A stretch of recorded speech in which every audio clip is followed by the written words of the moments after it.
Olá, seja bem-vindo ao Alesp Conecta de hoje. Vamos falar aí dos especiais durante a pandemia. Hoje nós vamos discutir como ficou o cenário de reprodução humana em tempos de pandemia. Eu recebo aqui na rede Alesp o Dr. Marcos Moura, que é médico ginecologista e especialista em reprodução humana. Dr. Marcos, seja muito bem-vindo ao nosso programa, tudo bem? Tudo bem, muito obrigado pelo convite. É um prazer estar conversando com você sobre um assunto tão impressionante, tão realmente delicado nos dias atuais. Muito obrigado pelo convite. Pois é, o senhor falou tudo nessa introdução, né? É um assunto muito delicado, porque envolve uma decisão, né? E agora, com essa pandemia, teve uma mudança de rotina geral, né? Eu gostaria de saber como ficou. A maioria das mulheres adiou esse sonho. Você acha que isso pode ter influenciado na decisão? Como o senhor sente o dia a dia no consultório? Na verdade, o que nós temos observado é que nós estamos diante de uma situação nova. Apesar de nós estarmos aqui no Brasil com esse coronavírus desde o final de fevereiro, e na China no começo do ano, isso é pouco tempo para que a gente tenha uma avaliação real de como é que esse novo vírus se comporta e etc. O que não resta dúvida é que existe não só incertezas a respeito desse comportamento, mas uma divulgação muito grande pela mídia. Na maioria das vezes, essa divulgação pode gerar em algumas pessoas uma situação de pânico, de dúvidas. E o que a gente tem observado com nossos pacientes é exatamente isso: muita dúvida. Será que eu devo prosseguir no meu tratamento? Eu devo iniciar meu tratamento? Isso é algo que a gente tem conversado de uma forma bastante personalizada. Nós não generalizamos, porque as situações elas não são iguais de um casal para o outro. Então, nós personalizamos o nosso comportamento de acordo com a situação específica do que nós estamos vivendo naquele momento. Agora, doutor, por outro lado, a Anvisa divulgou um relatório recente, né, que no ano de 2019 as fertilizações in vitro aumentaram de forma aí substancial, né, doutor? Eu gostaria de saber a sua impressão sobre esses números. Tem ocorrido um aumento nos procedimentos de fertilização in vitro de uma forma bastante significativa desde 2010. De 2010 até 2016, houve um aumento de 100% nos casos. E nós observamos que esse incremento nos procedimentos, ele foi mantido. 2017, 2018 e 2019, nós tivemos significativamente um aumento no número de procedimentos em todo o Brasil.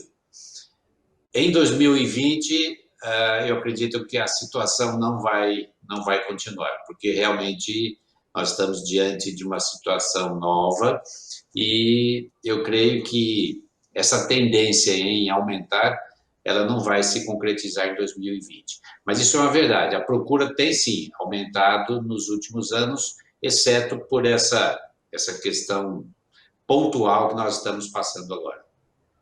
Agora, doutor, é uma questão que na nossa geração a gente não viveu, né? Uma pandemia, acredito eu, que a última grande pandemia foi há 100 anos atrás, né? A situação da gripe espanhola. Mas o senhor, dentro aí da sua carreira, com a sua experiência, o senhor já viu uma situação parecida, onde aconteceu a retração dos números, mesmo as pessoas não querendo fazer, né, a fertilização por algum motivo? Olha, em 30 anos de fertilização in vitro, de reprodução assistida, realmente eu nunca vi uma situação como essa. Mesmo em situações anteriores, como quando nós tivemos a gripe suína, e mais recentemente, quando nós tivemos as infecções por Zika, onde haviam os casos de microcefalia em mulheres que foram contaminadas pela Zika, mesmo nessas situações, houve uma certa retração, mas muito pequena. O que nós temos observado é, sim, uma redução bem mais significativa, o que eu não vi em 30 anos de reprodução assistida. Interessante, doutor. Agora, legal a gente aproveitar o programa e dizer o perfil das mulheres que podem procurar a reprodução assistida, né? Porque existe, uma crença que de repente só as mulheres que não podem ter uma gravidez convencional. E me parece que não é bem isso, né, doutor? Não, você tem plena razão. Nesses 30 anos de reprodução assistida, eu vivenciei uma série de avanços, não só em termos de alternativas terapêuticas, ou seja, novos tratamentos, mas também resultados em termos de se obter gravidez. Aliado a isso, nós temos, isso talvez seja uma das explicações do porquê o número de casos vem aumentando, nós temos uma procrastinação maior da mulher em engravidar. A mulher de 50 anos atrás, a idade média da primeira gestação era muito menor do que a idade média atual, e ela vem aumentando gradativamente. Então, a mulher deixar para engravidar mais tarde, ela incorre em alguns riscos, e um desses riscos é diminuição de qualidade de óvulos, algumas patologias como a endometriose, que é uma delas que a gente tem visto com bastante frequência, ou seja, situações em que ela diminui a fertilidade. Isso é um dos motivos para as mulheres procurarem o serviço de reprodução, ou seja, aquelas que estão tentando engravidar e não conseguem depois de um período de 6 meses a um ano.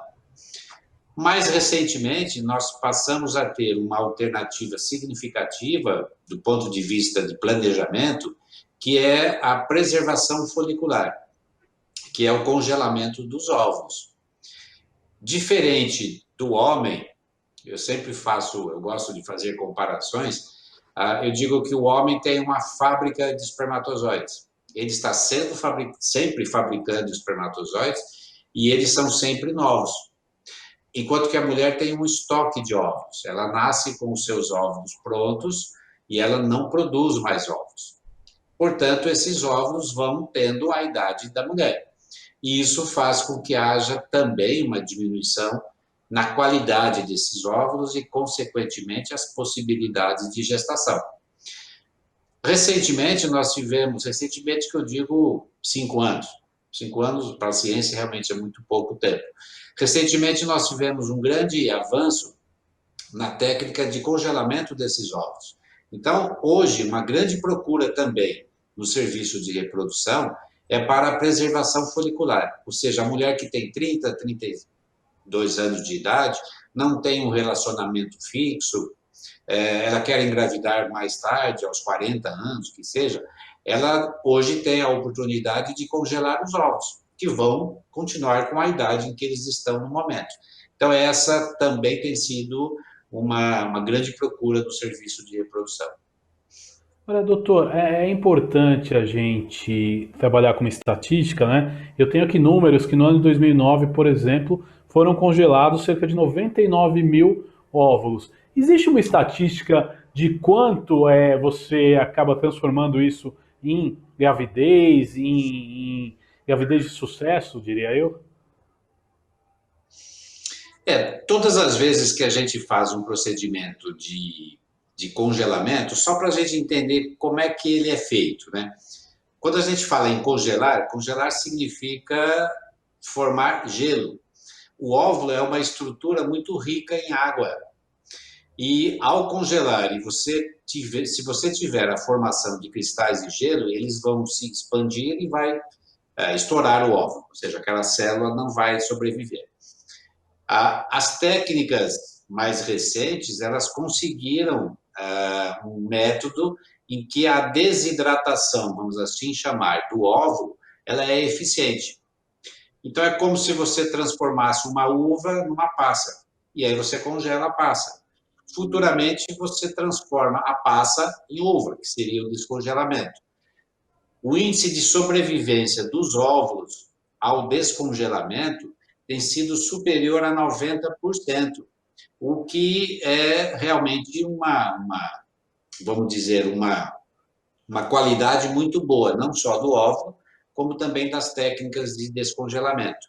E esses óvulos, ao serem descongelados e continuarem vivos, eles têm a mesma qualidade de antes, ou seja, índices de fertilização, de clivagem, ou seja, de divisão e de gestação muito bons. Os resultados são realmente promissores. Agora, doutor, quando em 2015, né, o Brasil enfrentou aquela epidemia da chikungunya, muitas mulheres também achavam em adiar os tratamentos da gravidez, né? A crise do coronavírus, ela conseguiu afetar mais o segmento do que no tempo da chikungunya? Você tem essa análise já? Eu acredito que sim. Eu acredito que não só por uma questão do próprio vírus, ou seja, a letalidade que nós temos hoje do coronavírus, ela é significativamente maior do que nós tivemos da chikungunya, mas também por todo esse, vamos dizer assim, esse clima que se criou em relação ao coronavírus. Eu diria que hoje as mulheres que podem postergar a gestação, elas estão preferindo fazê-lo até que se tenha uma resposta a uma série de perguntas. A infecção pelo coronavírus, ela é transmitida ao bebê? A infecção do coronavírus complica a gestação? Essas respostas nós não temos ainda evidências científicas que digam com certeza sim ou não. Aparentemente, a gestação não tem uma situação mais complicada naquela infectada do que aquela não infectada. Parece que a gestante não está mais suscetível ao vírus, diferente do que a gente imagina, não é? Uma mulher grávida, ela tem uma diminuição dos seus mecanismos de defesa, ela é mais imunodeprimida, mas parece que também não. As evidências são mais favoráveis ao fato de não se ter detectado vírus no líquido amniótico, na placenta, mas você veja que são situações em que a gente ainda não tem uma comprovação evidente. E diante de toda a situação, a gente tem visto muitos casais deixarem para engravidar depois. Só que existem casais que nem sempre podem se dar a esse luxo. Agora, doutor, nos últimos anos, né, a tecnologia ela vem avançando e não fica diferente no setor de reprodução humana. Qual os maiores avanços que o senhor pode elencar para nós aí nos últimos anos? Os índices de sucesso em termos de gravidez, da fertilização in vitro há 30 anos atrás, ou 30 e poucos anos atrás, eles eram bastante baixos, próximos de 5%. Esses índices aumentaram de uma forma bastante significativa. Ou seja, na fertilização in vitro, especificamente, houve um avanço numa série de técnicas, uma série de procedimentos laboratoriais que fizeram com que os resultados para o casal, para a mulher que deseja engravidar, tivessem um incremento substancial. Eu diria que os dois últimos progressos que nós tivemos na reprodução assistida, o primeiro foi esse que nós comentamos a respeito do congelamento de óvulos. Nós tivemos uma resposta muito boa, muito significativa em termos de resultado no processo de congelamento de óvulos. E também embriões, mas principalmente óvulos naquelas mulheres que vão postergar a maternidade. E um outro avanço que nós tivemos foi a investigação genética nos embriões, ou seja, a análise cromossômica nos embriões, para que nós tenhamos uma avaliação se esse embrião possui algumas das síndromes mais comuns, das quais a síndrome de Down é a mais frequente. Você veja que, aliado a idade da mulher em engravidar ser cada vez maior e, consequentemente, os riscos de síndromes genéticas também serem cada vez maior, essa investigação genética trouxe um grande alento para as mulheres que agora podem fazer esse tipo de investigação, logicamente, quando indicada. Mas foi significativamente uma evolução, eu diria, muito boa. Agora, doutor, é interessante também aquelas mulheres que estão na faixa dos 38, dos 40 anos, que a gravidez natural ela já é mais difícil. Essas mulheres que têm o projeto da gravidez in vitro, elas com essa questão da pandemia, elas começam a correr contra o relógio ou não existe prazo para se fazer um procedimento desse? É, é uma, é uma situação, exagerando um pouco, né? É uma situação em que se você ficar, o bicho come, se correr, o bicho pega. Existem algumas situações, por isso que eu digo, os tratamentos devem ser muito particularizados. Existem algumas situações em que a mulher ela não pode se dar ao luxo de deixar para engravidar daqui a um ano, mesmo porque será que daqui a um ano nós teremos respostas a essas dúvidas que nós comentamos sobre o efeito do coronavírus numa gestação ou no bebê? Uma resposta definitiva, baseado em evidências e não apenas em estudos observacionais. Para essas mulheres, existe uma alternativa, ou seja, se ela está querendo engravidar, está na faixa etária dos 38, 40 anos de idade, uma alternativa é ela fazer uma indução de ovulação, fazer uma fertilização e congelar, seja óvulos ou embriões. A indução de ovulação, ou seja, o tratamento para se obter óvulos e, consequentemente, embriões, ele não é contraindicado numa situação em que nós estamos vivendo, desde que sejam tomados os cuidados específicos para uma infecção viral, como é esse caso, para essa pandemia. Então, uma opção para essas mulheres é ela fazer essa criopreservação, seja de óvulos ou seja de embriões. Com isso, ela não vai correr o risco de, daqui a 2 anos, 1 ou 2 anos, ela estar numa situação reprodutiva pior, porque ela vai ter os seus óvulos, os seus embriões congelados. E, ao mesmo tempo, ela pode ficar mais tranquila de que os efeitos eventuais que amanhã possam ser provados do coronavírus na gestação, ela não vai estar correndo, porque os seus bebezinhos vão estar guardados, esperando para irem para o forno, vamos dizer assim. Agora, doutor, por quanto tempo, né, a mulher pode congelar os óvulos e com que idade, né? Existe uma idade mínima que ela possa fazer ou também é legal a gente explicar a idade máxima? A idade para a mulher congelar os óvulos não existe restrição, tá? Não existe assim, olha, ela pode fazer até tantos anos. Não, não existe. Não existe idade máxima. O ideal é ela congelar mais precocemente.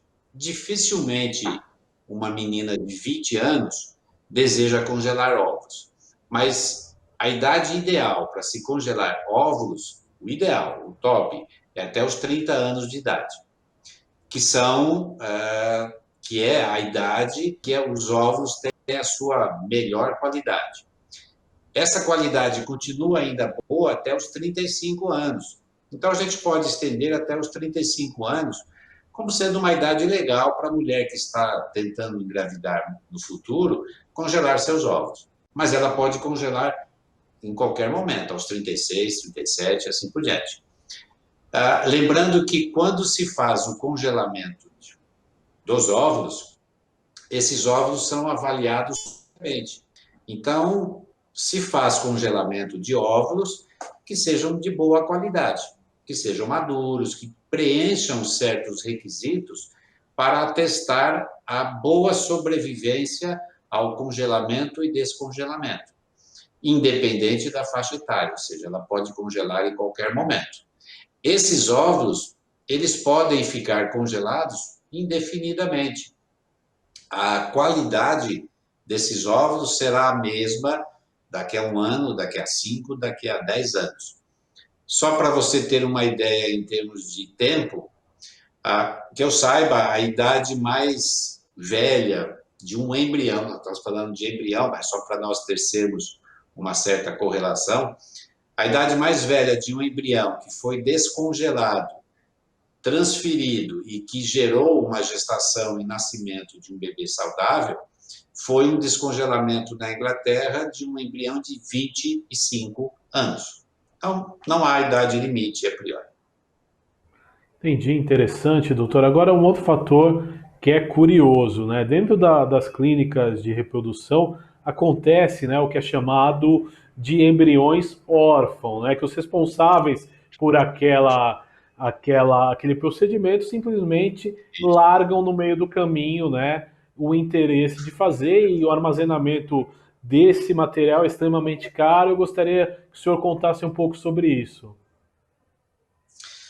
Quando se faz congelamento de embrião, esses embriões ficam, como vocês podem ter visto eventualmente aí na televisão, eles ficam em tambores de nitrogênio. O nitrogênio líquido, ele está numa temperatura de menos 196 graus, ou seja, é uma temperatura extremamente fria, mas suficiente para manter as qualidades metabólicas, seja do óvulo, seja do embrião. E esse líquido, por melhores que sejam as condições de resfriamento ou de isolamento térmico desses tambores, não é 100%. Então, há evaporação do nitrogênio líquido, ou seja, há uma perda de material. Então, há necessidade de manutenção, de reposição desse nitrogênio líquido. Isso envolve custos, isso envolve gastos para qualquer serviço de reprodução, além do próprio gasto, vamos dizer assim, dos materiais que são utilizados para se fazer o congelamento. Então, só para ser mais breve, recentemente o Conselho Federal de Medicina, ele sempre solta algumas resoluções nesse sentido de orientação aos serviços de reprodução.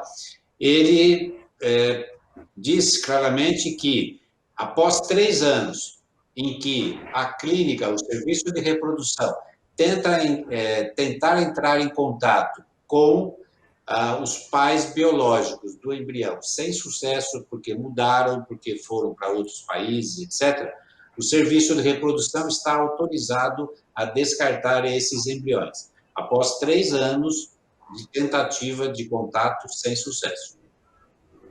Interessante, doutor. Agora, para quem optou por continuar o tratamento, né, durante essa pandemia, como que funcionou? Essas pessoas, elas entraram para um grupo de risco por estarem fazendo esse tipo de tratamento? Não tem essa lógica? Ou então, doutor, quais os cuidados que começaram a ser tomados nas clínicas de reprodução e que devem ser tomados agora a partir desse novo começo, como se diz aí em todas as atividades, né? Visando aí, enquanto você não tem uma vacina, não tem uma medicação, né? Teremos que ter muitos cuidados em relação ao coronavírus, né?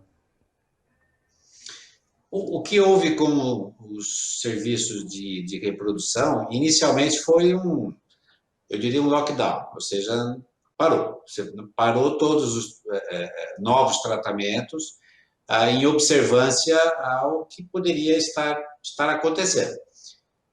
Nós ficamos parados durante o final de março, abril e meados de maio, de acordo com o que se observava em termos de ocorrência, foram feitas um retorno às atividades, mas de uma forma bastante lenta, de uma forma bastante cautelosa e criteriosa, ou seja, quais são os casais que devem retornar ou recomeçar os seus tratamentos. E, logicamente, com os devidos cuidados. Então, aqueles mesmos cuidados de distanciamento, ou seja, evitar-se o máximo possível de se ter vários casais no mesmo ambiente, ou seja, você fazer um escalonamento, não só nas consultas, como também um escalonamento nos procedimentos de coleta de ovos. os cuidados também com os profissionais de saúde em relação às EPIs, ou seja, os cuidados que devem se ter para evitar não só a transmissão de uma eventual Covid-19, ou mesmo adquirir essa infecção. Então, esse retorno ele foi feito de uma forma gradual, está sendo feito de uma forma gradual, bastante particularizado, ou seja, cada casal é analisado de uma forma única, e vejam que os critérios, eles não necessariamente devam ser iguais para todos os serviços de reprodução. Existem serviços de reprodução que estão em locais que ainda a situação está bastante crítica, e outros serviços que estão em locais onde a situação está bastante tranquila. Mas, principalmente, o retorno é gradual, ele é feito de uma forma criteriosa. Agora, doutor, estamos chegando nos momentos finais do nosso programa de hoje. Eu gostaria que o senhor deixasse uma mensagem aí para as mães, né, para as futuras mães que querem engravidar, tinham o projeto de fazer, né, uma fertilização in vitro e adiaram devido à pandemia. Eu gostaria de deixar para todos os casais que estão tentando engravidar nesse momento uma mensagem de otimismo. Ou seja, primeiro, lembrem, vai passar. Tomem os cuidados. Continuem se precavendo. Continuem saindo de casa, se necessário, quando necessário, utilizando todos os mecanismos que vocês sabem de proteção, de uso de álcool gel, de uso de máscaras, evitar aglomerações. E você que está desejando engravidar, a minha recomendação é converse com o seu médico. Veja quais são as possibilidades no atual momento. Veja se são situações em que você pode adiar o tratamento e se, eventualmente, esse adiamento pode trazer consequências que não sejam boas para você, e faça o tratamento, ou não faça o tratamento, mas de uma forma bastante tranquila, de uma forma bastante calma, serena, porque isso tudo vai passar, se Deus quiser, logo. Muito obrigado, doutor Marcos Moura, pela participação nesse Alesp Conecta. Até uma próxima oportunidade. Eu que agradeço. Muito obrigado. Foi um grande prazer. Este foi o Alesp Conecta de hoje. Falamos aí sobre reprodução humana em tempos da pandemia do coronavírus. Você pode ver e rever este e outros programas em nosso canal no YouTube. Até o nosso próximo encontro. Tchau!